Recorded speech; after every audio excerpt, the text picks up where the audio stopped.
قرارداد پاکستان پر انعام یافتہ تقریر۔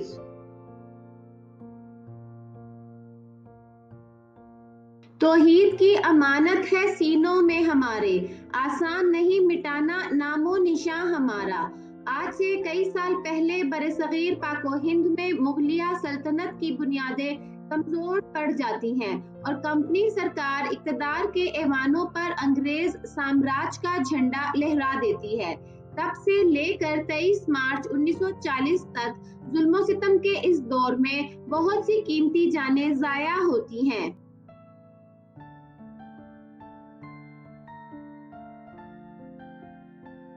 کبھی مسلمانوں کا قتل عام کیا جاتا ہے تو کبھی آزادی کا نام لینے والوں کو پابند سلاسل رکھا جاتا ہے۔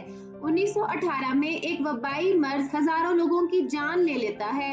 صدر ذیوقار، اس دور میں ظلم کی انتہا دیکھیے کہ ہر طرف نفرت کی فضا ہوتی ہے، ہر طرف مسلمانوں کا قتل عام کیا جاتا ہے اور حالات بد سے بدترین ہوتے ہیں۔ ایک طرف غلامی کی زنجیروں کا شور، دوسری طرف ہمارے اسلاف کی دلیل ملاحظہ ہو کہ موت کی کالی کوٹھریوں، زندانوں، دہشت اور بیابانوں سے صدا آتی ہے، اٹھ کے اب بزم جہاں کا اور ہی انداز ہے، مشرق و مغرب میں تیرے دور کا آغاز ہے۔ 23 مارچ 1940 لاہور کے منٹو پارک میں ایک عہد کیا جاتا ہے۔ وہ عہد مسلمانوں کے لیے الگ وطن بنانا ہے۔ اس عہد کے ساتھ وفا کرنے کے لیے ہمارے اکابرین سر بکف کھڑے ہو جاتے ہیں اور کروڑوں مصیبتیں جھیل کر پاکستان بنتا ہے۔ اس راہ میں جو سب پہ گزرتی ہے وہ گزری، تنہا پسے زنداں کبھی رسوا سرے بازار۔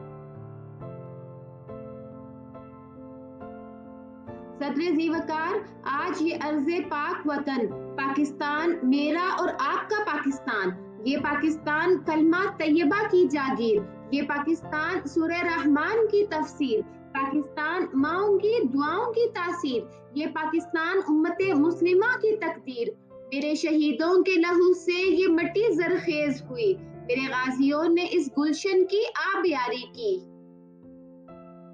جناب صدر، آج ضرورت اس امر کی ہے کہ ہم رنگ و نسل کے فرق سے بالاتر ہو کر اپنے ملک کی ترقی میں بڑھ چڑھ کر حصہ لیں، جو ہمارے لیے بہت بڑے امر ہیں۔ آئیے ہم عہد کریں پکے، پاکستان کے جغرافیائی اور نظریاتی تحفظ کی خاطر ہم اپنے خون کا آخری قطرہ تک بہا دیں گے۔ آج اس گلشن میں بہار ہے۔ آج دنیا پر ثابت ہے کہ پاکستانی قوم ہر دشمن کا مقابلہ کر سکتی ہے۔ میں، آپ اور ہر سننے والا یہ عہد کرتا ہے کہ ہم تو مٹ جائیں گے اے ارض وطن، تم کو رہنا ہے قیامت کی سحر ہونے تک۔